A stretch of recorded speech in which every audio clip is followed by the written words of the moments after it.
I went to like a bistro on a Sunday morning, and it had like a brunch, menu cart, and I was asking the waitress in French, and I said, are they brûlés, which for scrambled, and she was like, no, and I was telling this guy this, and he was like, no, the way you pronounced it means burnt, so you're basically just asking her if they have burnt eggs.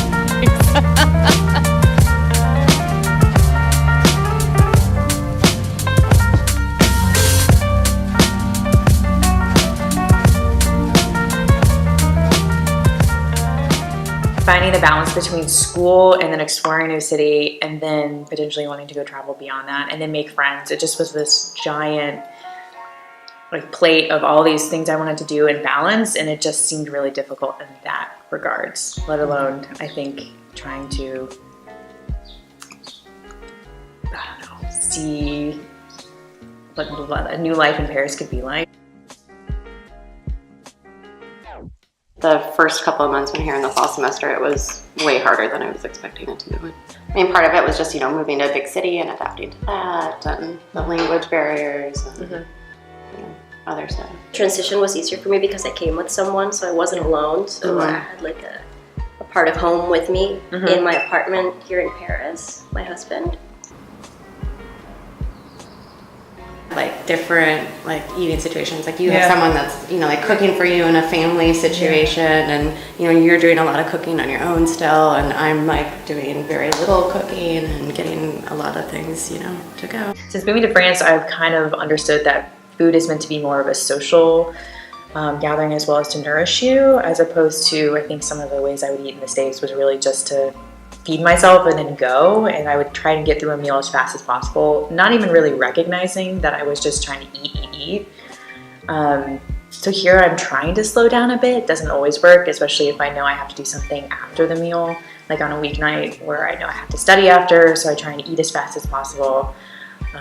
Since I live with a French family, it's actually been really interesting because sometimes I eat with them and sometimes I don't. And so, for instance, last night my host dad came in at the end of my meal, and I was trying to kind of rush because I needed to write a paper after, and he caused me to just slow down by asking me questions. I mean, not even knowing that I was trying to eat fast, but he was just asking me about my day. And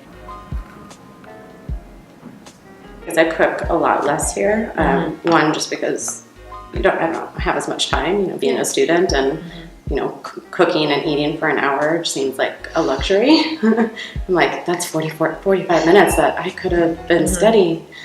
And then two, just not having a proper kitchen. I haven't really missed too much about American eating, mainly because I live with a French family, and so it's been this really cool opportunity for me to try a whole different style of food that I don't normally eat.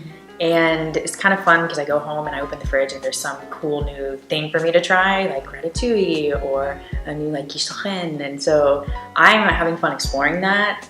I did notice that I stopped eating a lot of greens just because there wasn't much in the fridge.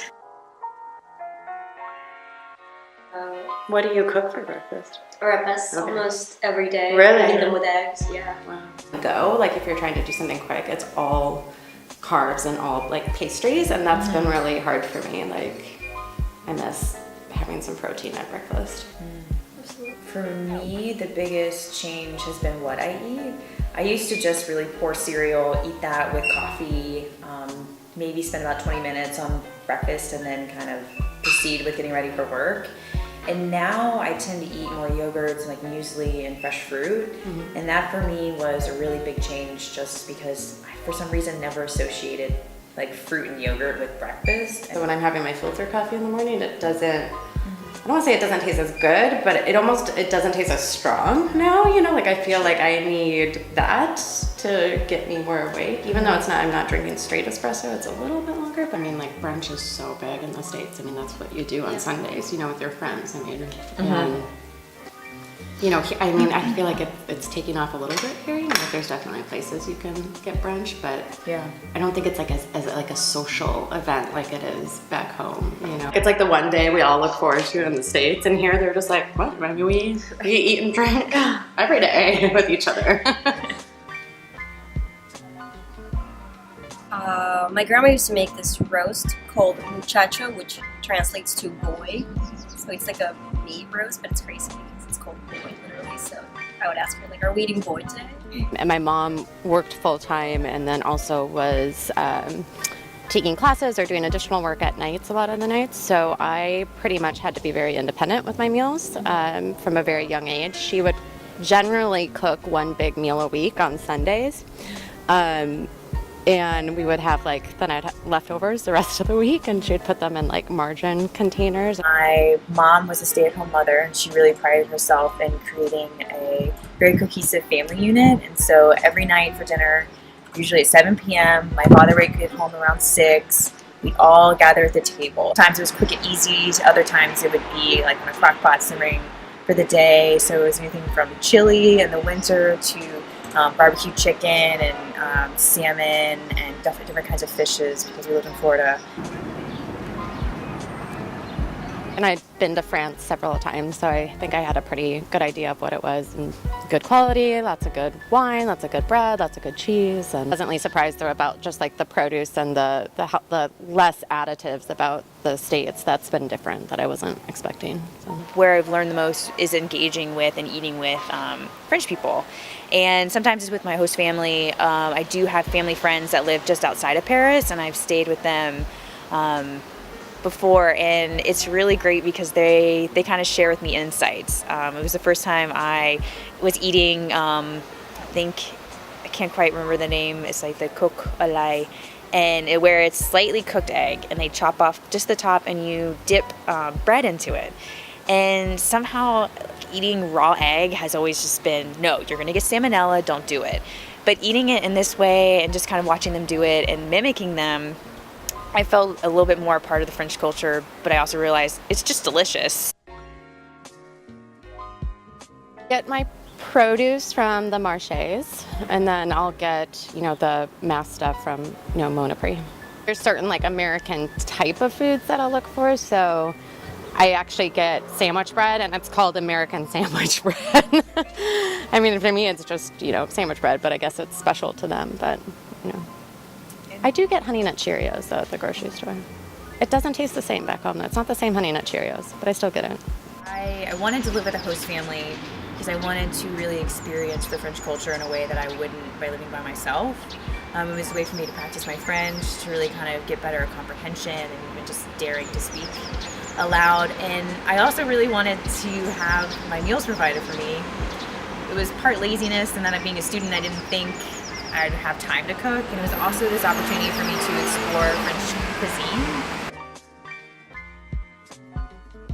So I love to go out to eat. I mean, back home I considered myself kind of like a mini foodie.